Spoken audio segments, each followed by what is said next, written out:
சிலுவையின் நிழலில் தேடுவோம், சீரிய வாழ்வை நாடுவோம்.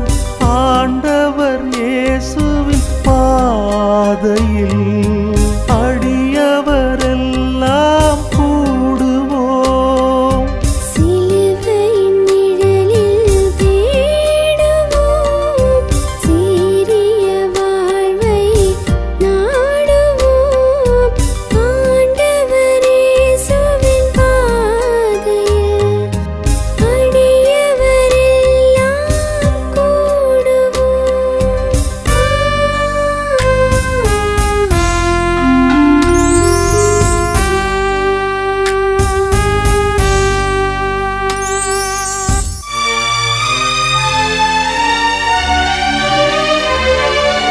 உண்மையை மறைக்கும் சூழ்ச்சிகள் உணர்ந்திட நாமும் மறந்ததால்,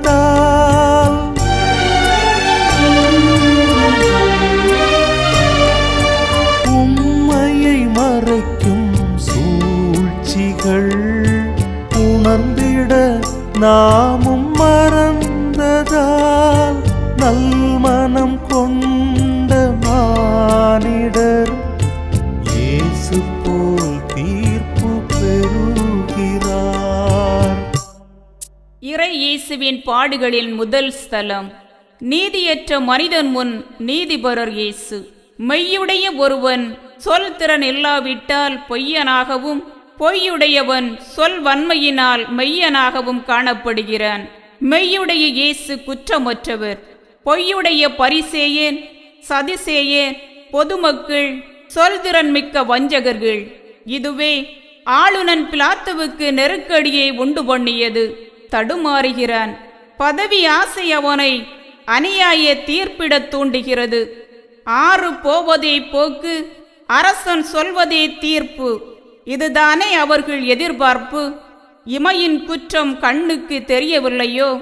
யதார்த்தவாதிதான் மக்களின் வெகுஜன விரோதி. இயேசுவும் நம் பாவங்களால் வெகுஜன விரோதியாகிவிட்டார். ஒரு பொய்யை மறைக்க 9 பொய்யல்லவா சொல்கின்றோம். எய்தவன் இருக்க அம்பை நோவாரோ? ஆனால் இயேசுவோ எய்தவனையும் நோகவில்லை, அம்பையும் அருவருக்கவில்லை. மாறாக அன்பைதான் காட்டுகின்றார், மௌனம் சாதிக்கின்றார். கண்டால் ஒரு பேச்சு, காணாவிட்டால் வேறொரு பேச்சு. பொய்மைக்கே நமது சாட்சியா? இல்லை, இறைவனுக்கு இரத்த சாட்சியா? இந்த இருமன வாழ்வை தொடராமல் பிறரன்பின் வாழ்வை, பாவமற்ற புனித வாழ்வை வாழ இறைவனிடம் நம்மை ஒப்படைப்போம்.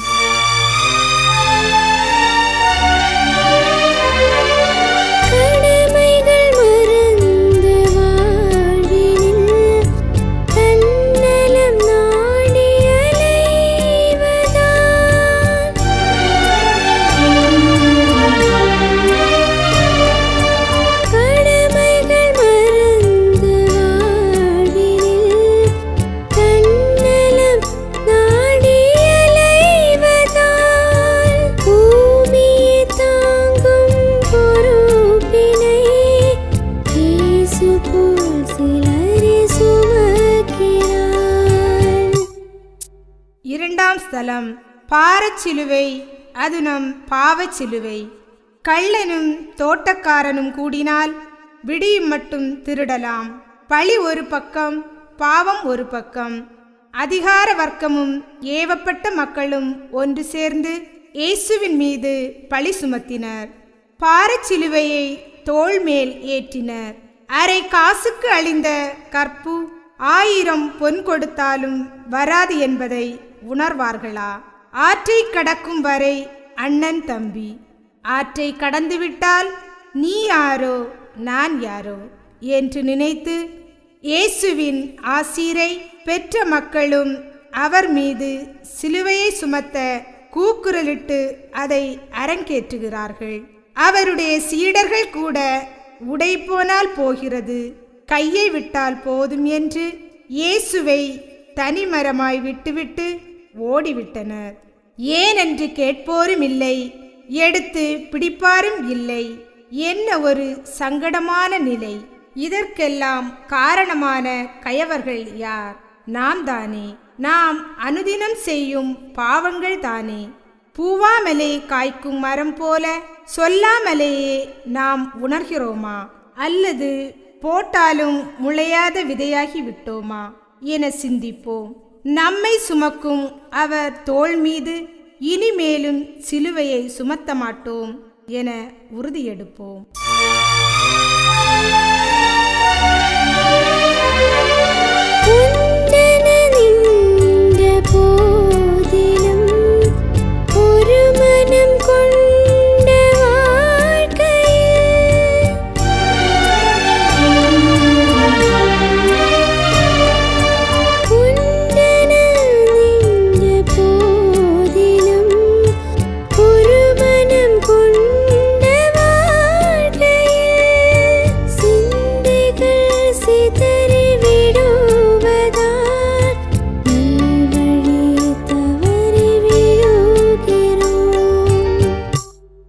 மூன்றாம் ஸ்தலம்.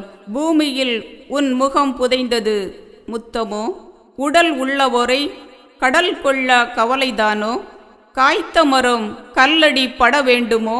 இயேசுவும் சிலுவையின் கீழ் விழுந்து நொறுங்க வேண்டுமோ? உரலில் அகப்பட்டது உலக்கைக்கு தப்பாது என்பது போல பார சிலுவை அவர் திருத்தோளை அழுத்துகிறது. நொறுங்குண்டவர் நிலை கண்டு யூதர்கள் விடுவதாயில்லை. இயேசுவை உடனே எழு என்று கூறி மேலும் அடிக்கின்றனர். முள்ளும் கல்லும் மண்ணும் புழுதியும் அவர் முகமெல்லாம் உடலெல்லாம் புகுந்து நோவெடுக்க மீண்டும் எழுந்து நடக்கிறார். பாவத்தில் நாம் விழுந்து கிடப்பது சரியல்ல. பாவ சங்கீர்த்தனம் என்னும் அருள்சாதனம் வழியாக மீண்டும் எழ வேண்டும் என உணர்த்துகின்றார். நேரா நோன்பு சீராகாது அல்லவா? எனவே ஜெபதப நோன்பு முயற்சிகளால் நமது பாவ நிலையின் பிடியை விட்டு எழுந்து இயேசுவின் பின் சொல்ல வேண்டும். அதற்கான துன்ப சிலுவைகளை ஏற்போமா? அல்லது மீண்டும் மீண்டும் பாவம் செய்து எழ இயலாமல் அமிழ்ந்து போகப் போகிறோமா? பிரச்சனைகளின் மத்தியிலும் வெற்றி உண்டு, பாவங்களின் அழுத்தத்திலும் மீட்பு உண்டு. கை நீட்டுகிறார் இறைவன். பற்றி கொண்டு எழு, வீறு கொண்டு அவர் பின் செல், சகலமும் நலமாகும்.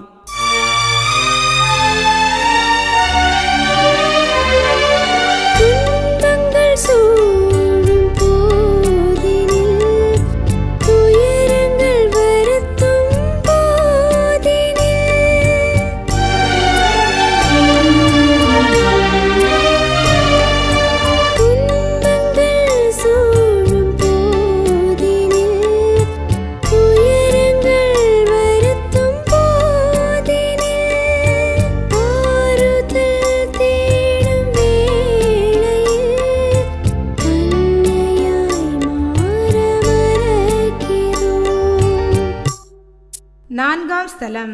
இரட்சிப்பின் பயணத்தில் இரட்சகரின் திருத்தாயார்.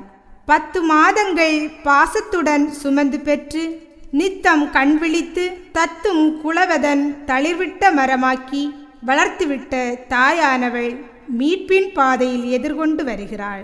மகனின் துன்பநிலை கண்டு துடித்து போகிறாள். பிள்ளையின் அருமை பெற்றவளுக்குத்தான் தெரியும் என்றாலும் இங்கே சந்திக்கும் தாய் சேய் இருவரின் நெஞ்சங்களிலும் மீட்பு என்ற ஒரே குறிக்கோள். அது தேய்ந்தாலும் சந்தனம் மணக்கும், கோதுமை மணி அழிந்தாலும் முளைக்கும், நல்ல பயனை கொடுக்கும். இது தெய்வ சித்தம். எனினும் குயவனுக்கு 6 மாதம், தடிக்காரனுக்கோ அரை நிமிடம். அடித்து நொறுக்கப்பட்டு இழுத்து செல்லப்படும் மகனை பார்த்து தாயானவள் எப்படி தாங்குவாள்? வாழ் கொண்டு அவள் இதயத்தை பாய்ச்சியது போல் ஆகாதா? நாமும் அந்த தாயின் வேதனை தீயில் நெய்வார்த்த கரையாய் பாவத்தை செய்திடல் முறையா? ஒரு வாளல்ல, அனுதினமும் எத்தனை வாள்களை அவள் இதயத்தில் பாய்ச்சுகிறோம். மனித மாண்போடு உடைந்த உள்ளத்தோடு அன்னையிடம் உதவி கேட்போமா?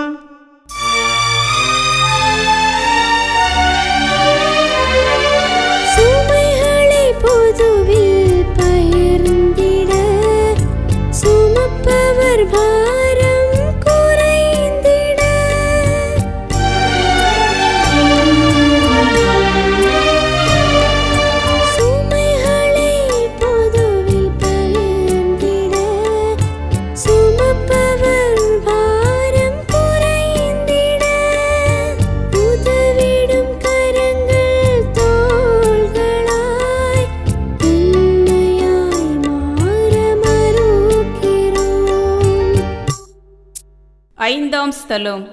மீட்பின் திட்டத்தில் மனிதனின் பங்கு. போலித்தனங்களும் பொய் முகங்களும் கொண்ட கொடிய யூதர்கள் ஆடு நனைகிறதே என ஓநாய் அழுதது போல இயேசுவின் மீது இரக்கம் காட்டுகின்றனர். உள்ளம் தீயெறிய உதடு தேன் சொரிய என்பது போல சீரேன் ஊரானாகிய சீமோனை இயேசுவின் சிலுவையை சுமக்க சொல்கிறார்கள். ஏன் வழியிலேயே இயேசு இறந்து விடுவாரோ என்றெண்ணி இப்படி நாடகமாடுகிறார்கள். இது இயேசு கேட்ட உதவி அல்ல, புல்லர்கள் இட்ட கபட நாடகம். சிமியோனின் உதவி இயேசுவுக்கு தேவையில்லை, இயேசுவின் உதவிதான் நமக்கு தேவை. இரவு முழுவதும் மீன் கிடைக்காதவர்களுக்கு வலை கிழிய மீன் அளித்தவர், 5 அப்பங்களை 5000 பேருக்கு அளித்தவர் இயேசு. ஆனால் இங்கே உதவி செய்தவரே உதவி பெறும் அவலம். இன்று நம்மை இறைவன் அழைப்பது அவரது மீட்பு பயணத்தில் ஈடுபடுத்த, இழந்த ஆன்மாக்களை மீட்க, பிறர் துன்பத்தில் துயரத்தில் பங்கு கொள்ள. அதுதான் அவருக்கு மகிழ்ச்சி. செய்வோமா? அவர் பாதம் நம்மை ஒப்படைப்போம்.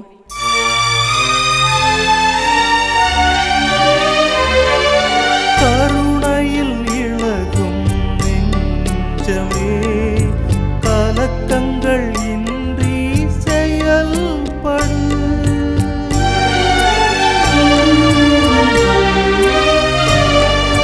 கருணையில் இழகும் நெஞ்சமே, கலக்கங்கள் இன்றி செயல்படு. அடுத்தவர் துன்பம் துடைத்திட வெரோனிக்காள் வீரம் காட்டினாள். அன்புடன் துடைத்தாள், அவர் அருள்முகம் பதித்தார். அழகு மிகுந்த இயேசுவின் திருமுகம் அகோரமாய் இருப்பது கண்டு துடிதுடிக்கும் நெஞ்சுடன் வீர பெண்மணி வெரோனிகா கைத்துணி கொண்டு துடைத்திட முன்வந்தாள். அக்கூட்டத்தில் இயேசுவின் ஆசீர் பெற்றோர் அநேகர். அனைவரும் எட்ட நின்று வேடிக்கை பார்த்தார்களே அன்றி வெரோனிகாவைப் போல உதவிட யாரும் வரவில்லை. அந்த உதவிக்கு இயேசுபிரான் தந்த பரிசு அவர் திருமுகத்தையே துணியில் பதிக்கின்றார்.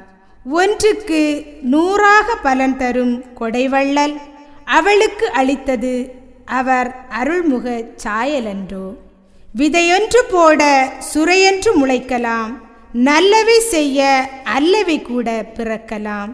தேன் என்று நாட தேள் கூட கொட்டலாம். ஆனால் இயேசுவோ நம் மனதின் நல்வினைக்கேற்ப நலன்களை வழங்காமல் இருக்க மாட்டார் என்பதற்கு இது சாட்சி. பெண் கொடுமை, பாலியல் வன்முறை, தொழிலாளிகளின் குரல் ஒடுக்கப்படல் என மாசுபடிந்த சமுதாய முகம் துடைக்க முன்வருமோ? இறைவன் அருள் பெற அறப்பணி செய்ய ஒப்பு கொடுப்போமா?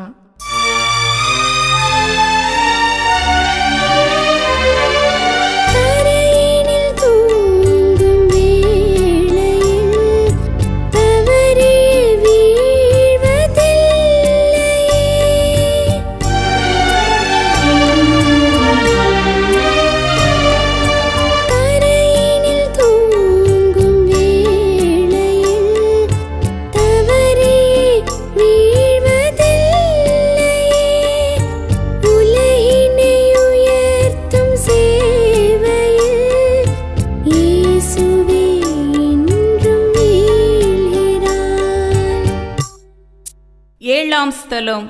தொடரும் பயணத்தில் தடைகள் உண்டு. மீண்டும் மீண்டும் நாம் செய்யும் பாவங்களால் இயேசு 2ஆம் முறை மண்ணில் விழுகிறார். விழுந்தவர் மன உறுதியோடு எழுந்து மீண்டும் மீட்பின் பயணத்தை தொடர்கிறார். நீந்த மாட்டாதவனை ஆறு கொண்டு போகும். எனவே பாவத்தில் விழுந்து கிடக்காமல் அதை விட்டு எழுந்து பரிசுத்த பயணம் தொடர வேண்டும் என இயேசு நமக்கு கற்பிக்கிறார். பாவம் செய்து கடவுளை விட்டு தூரம் போன மனிதன் பிரச்சனைகள் வரும்போது கடவுளண்டை வருகிறான். தன் பிரச்சனைகளுக்கு பரிகாரம் தேடுகிறானே தவிர தன் பாவங்களை குறித்து உணர்வற்று காணப்படுகிறான். பாவம் எல்லோரையும் வஞ்சித்து துணிகரமாக செய்யும் பாவங்களை கூட பாவம் அல்ல என்று வாதாடுகிறது. நம் வாழ்விலும் வீழ்ச்சிகள் எத்தனை வகைகள், எத்தனை முறைகள்! வீழ்ந்தவர்களை எள்ளி நகையாடும் உலகம் இது. ஆனால் இயேசுவோ எழுந்து நட, என்னிடம் வா என அழைக்கின்றார். நாமும் நம் வீட்டு விளக்கு தானே என முத்தமிடலாமோ? சுடுமல்லவா? என் உடல்தானே என்று கற்பிளக்கலாமா? மெய், வாய், கண், மூக்கு, செவி வழியாக நாம் செய்யும் பாவங்களை விட்டொழிப்போம். அச்சாணி இல்லாத தேர் முச்சாணும் ஓடாது என்பது போல பரிசுத்தம் இல்லாத வாழ்வு பரமேற முடியாது. எனவே தடைகளை தகர்ப்போம், தடங்களை அமைப்போம், தயக்கமின்றி ஓடுவோம். இறைவன் இயேசு கூட வருவார்.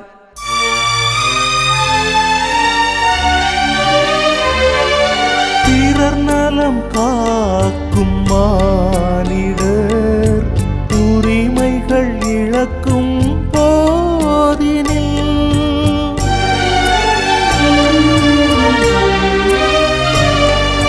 பிறர் நலம் காக்கும் மானிடர் உரிமைகள் இழக்கும் போதினில் உணர்வுடன் உருகும் நெஞ்சமே எருசலேம் பெண்கள் அழுகிறார்.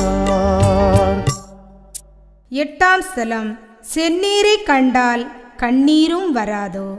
ஆடிக்காற்றில் அம்மியே பறக்கும்போது இலவம் பஞ்சிற்கு என்ன கதியோ?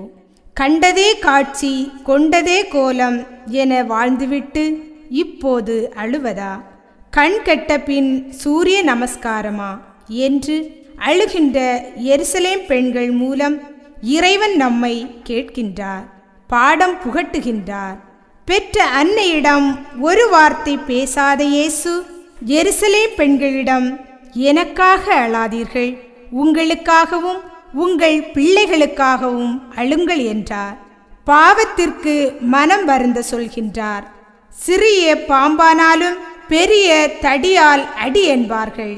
சின்ன சின்ன பாவங்கள்தானே என வருந்தாதிருந்தால் அதுவே நம்மை சாவான பாவத்திற்குள் தள்ளிவிடும்.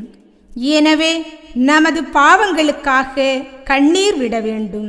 கண்ணீர் பாவங்களை கழுவும் தண்ணீர் ஆகட்டும். அன்றொரு பெண் தன் கண்ணீரினால் இயேசுவின் பாதங்களை கழுவ மன்னிப்பு பெற்றாள். ராயப்பர் தன் பாவத்தினால் கண்ணீர் விட்டு மனம் மாறினார், திருச்சபையின் பாறையானார். இன்று நாம் நமது பாவங்களுக்காக இயேசுவின் பாதத்தில் முகம் புதைத்து அழுவோம். அவரது அன்பின் மன்னிப்பை பெறுவோம்.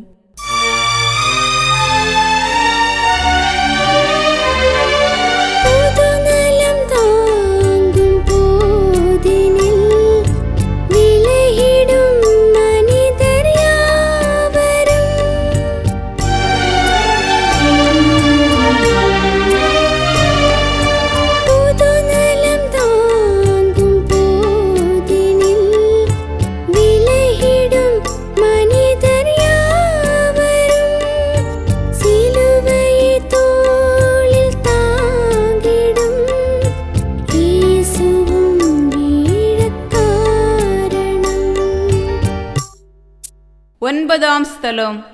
மண்ணின் மடியில் மீண்டும் மாமன்னர். பட்ட காலிலே படும் கெட்ட குடியே கெடும் என்பது உண்மையாகிறது. சோர்ந்து நடந்து மலையேற முடியாமல் இயேசுபிரான் அடியற்ற மரம் போல கீழே விழுகிறான். என்ன கொடுமை! பாவங்களின் கொடுமை அகோரமானது. சொல், செயல், சிந்தனைகளால் நாம் செய்கிற அனைத்து பாவங்களும் ஆண்டவரை இவ்வாறு வதைக்கிறது. பழக பழக பாலும் புளிக்கும் என்பார்கள். ஆனால் நமக்கோ பாவம் புளிப்பதுமில்லை, சலிப்பதுமில்லை. மதுரம் மிகுந்த தேனும் அளவிற்கு மீறினால் நஞ்சாகும் என தெரிந்திருந்தும், நமக்கு பாவம் என தெரிந்தும் அளவிற்கு மீறி செய்வதில்தான் மகிழ்ச்சி. அதனால்தான் நம் வாழ்விலே எழ இயலா வீழ்ச்சி. என்று விட்டொழிப்போம் இந்த பாவ வாழ்வை, இன்று பணிவோம் அன்பரின் பாதத்தில். அவர் தேற்றுவார், பலன் ஊட்டுவார்.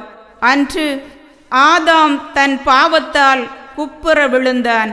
ஆனால் புதிய ஆதாமாகிய இயேசுவோ எழுவதற்கு கற்றுத்தருகிறார். நாம் எழுவோமா? தடைகளை தகர்ப்போமா? இல்லையெனில் விழுந்து கிடக்கப் போகிறோமா?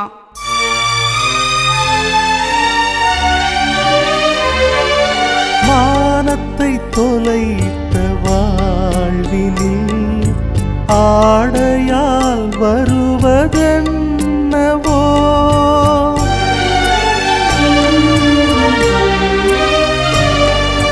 மானத்தை தொலைத்த வாழ்வினில் ஆடையால் வருவதென்னவோ,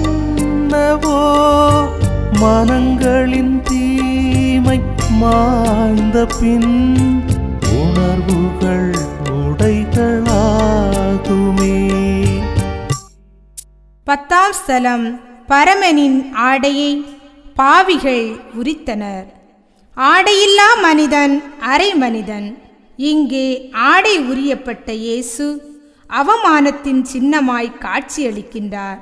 கல்வாரி பயணத்தில் கொண்ட காயங்களில் வடிந்த இரத்தத்தில் தம் ஆடையெல்லாம் நனைந்து புழுதியோடு சேர்ந்து காய்ந்து உடலோடு ஒட்டியிருந்தது.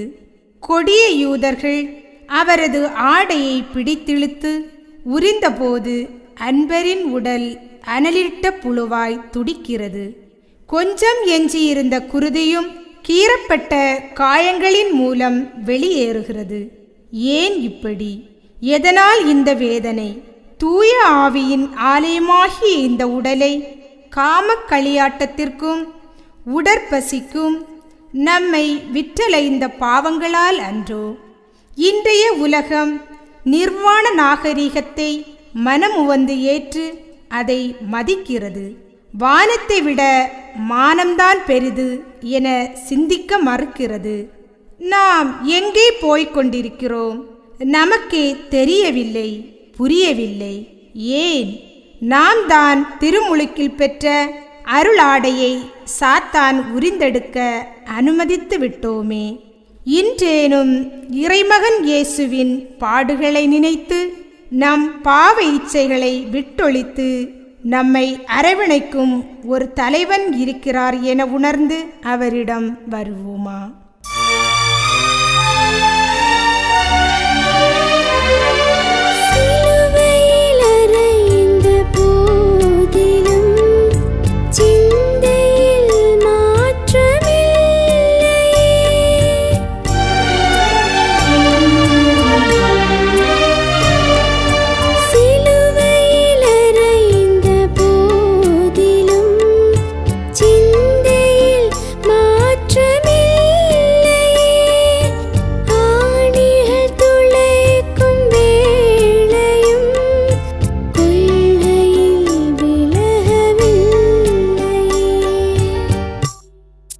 பதினொன்றாம் ஸ்தலம். பட்ட மரத்தில் தைக்கப்பட்ட பச்சை மரம். தொட்டு தொட்டு குணமாக்கிய கைகளுக்கு பரிசு ஆணிகள். கால்வலிக்க ஊர் ஊராய் நடந்து சென்று நன்மைகள் பல செய்தவரின் கால்களிலும் ஆணிகள். ஏன் இந்த கொடுமை? தம் சீடர்களின் கால்களை கழுவி புது அன்பு முயற்சியை உலகிற்கு அளித்த பரமனின் பாதங்களில் ஏன் ஆணிகள்? ஆணிகள் உடலுக்குள் இரத்த நாளங்கள் வழியாக ஊடுருவி சென்றபோது வாய்விட்டு கதறினார். ஏன் இந்த கொடூரம்? நமது பாவங்கள் தானே ஆணிகளாய் மாறி ஆண்டவரை தைத்தன. அழிந்த கொல்லையில் ஆடுகள் மேய்ந்தால் என்ன, கழுதை மேய்ந்தால் என்ன என்று பாவமே வாழ்வாக மாறிப்போன கல்மன பாவிகளான நம்மால் அன்று இத்தனை பாடுகள், இத்தனை ஆணிகள். தரையிலே கிடத்தப்பட்டு ஆணிகளால் அறையப்பட்ட இறைவனை உயர்த்தி நாட்டுகின்றனர். அப்போது உடல் பாரத்தால் தொங்கி அவரது கரங்களும் கால்களும் அடிக்கப்பட்ட ஆணிகளின் காயங்கள் மேலும் கிழிகின்றன. என்ன அகோரம்! இந்த ஆணிகளான பாவங்களை விட்டொழிப்போமா? மனம் வருந்தி மன்னிப்பு கேட்போமா?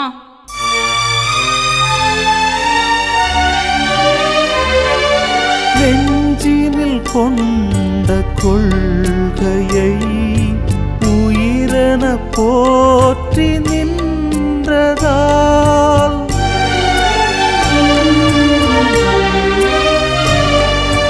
நெஞ்சினில் கொண்ட கொள்கையை உயிரென போற்றி நின்றதால் உயிர் விட நேர்ந்த போதிலும் கொள்கையாய் இயேசு வாழ்கிறார். 12ஆம் ஸ்தலம். மண்ணுயிரை காக்க தம் இன்னுயிரை அளித்தார். நம் பாவங்களுக்காக, நம் மீட்புக்காக இறைமகன் இயேசு 3 ஆணிகளில் விண்ணுக்கும் மண்ணுக்கும் இடையிலே தொங்கி தம் இன்னுயிரை பிதாவிடம் ஒப்படைத்தார். மனுமகன் தம் உயிரை பிதாவிடம் ஒப்படைக்கும் முன் கூட தம் பாவத்துக்காக மனம் வருந்திய கள்வனுக்கு பரகதி வாழ்வு அளிக்கின்றார். அவர் அன்புக்கும் அளவு உண்டோ? மரண நேரத்திலும் பகைவர்க்காய் பரிந்து பேசிய அவர் அன்புதான் எத்தகையது! கடப்பாறைக்கு பிளவுபட மறுக்கும் கற்பாறை கூட கனிதரும் மரத்தின் வேருக்கு நெகிழ்ந்து இடம் கொடுக்கிறது. நமது மனம் கல்லானாலும் இயேசுவின் அன்புக்கு நெகிழ்ந்து அவருக்கு இடம் தருவோமா?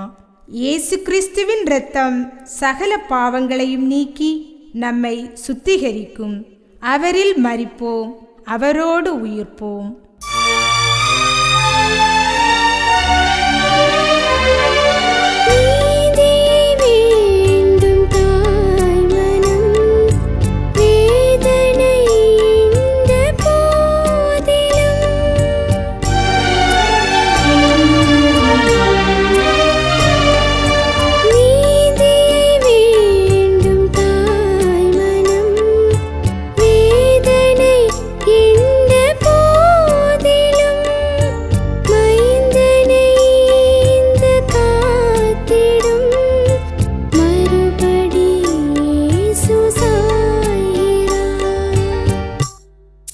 பதிமூன்றாம் ஸ்தலம். அமுதூட்டிய மொழியில் உயிரிழந்த இயேசு. நல்ல ஆயன் நானே என்ற இயேசு தன் நாடுகளுக்காக தம் உயிரையே அளித்து விட்டார். கோதுமை மணி மடிவது பல மடங்கு பலன் தருவதற்கே. மகனை பெற்றபோது மகிழ்ந்த அன்னை, 12 வயதில் தன் மகனை கண்டெடுத்த போது அகமகிழ்ந்த அன்னை, இன்று 33 வயது வாலிப மகன் உயிரிழந்த உடலாய் தன் மடியில் கிடக்கும்போது எப்படி துடித்திருப்பாள்! துன்பக் கடலில் அல்லவா மூழ்கியிருப்பாள். நம் அன்னை வியாகுல அன்னை மட்டுமல்ல, வீர அன்னை. அன்று எருசலேம் மகளிரோ புலம்பினர். ஆனால் இந்த சீயோன் மகளோ தன் மகனின் சாகச செயலுக்காக பெருமிதம் கொள்கிறாள். ஆனால் நாம் செய்யும் அநியாய பாவங்கள்தான் அன்னையின் மடியை, இதயத்தை இன்று கனக்க வைக்கிறது, கண்ணீர் சிந்த செய்கிறது. நம் போன்ற பாவிகளின் அடைக்கல அன்னையாம் கன்னிமரி தாய்க்கு வியாகுலத்தை கூட்டுவது சரியா? அன்னையிடம் அண்டி வருவோம். அன்னையின் பரிந்துரை திருமகனின் அன்பை பெற்றுத்தரும். மீட்படைவோம், புது வாழ்வு காண்போம்.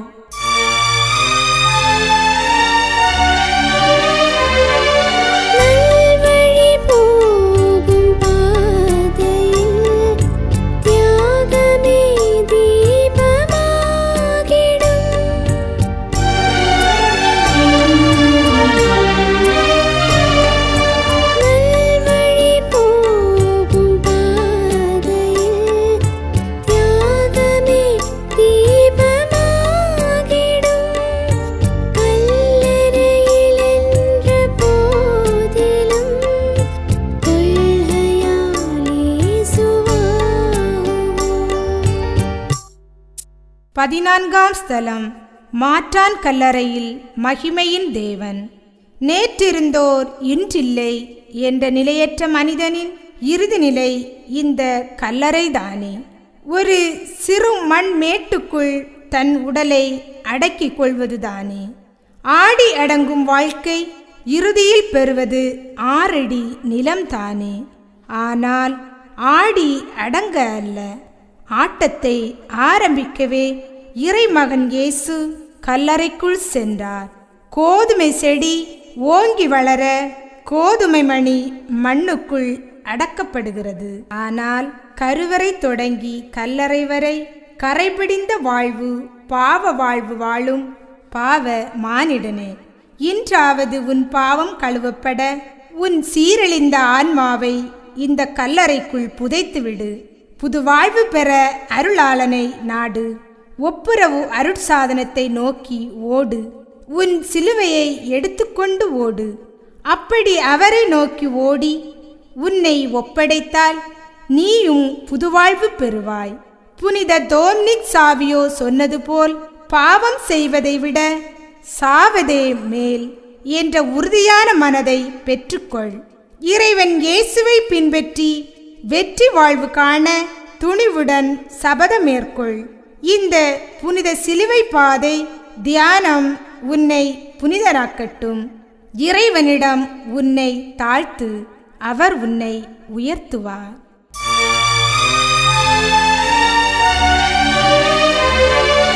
நல்மனம் படைத்த மானிடர் கல்லறை வீழ்ந்து போயினும்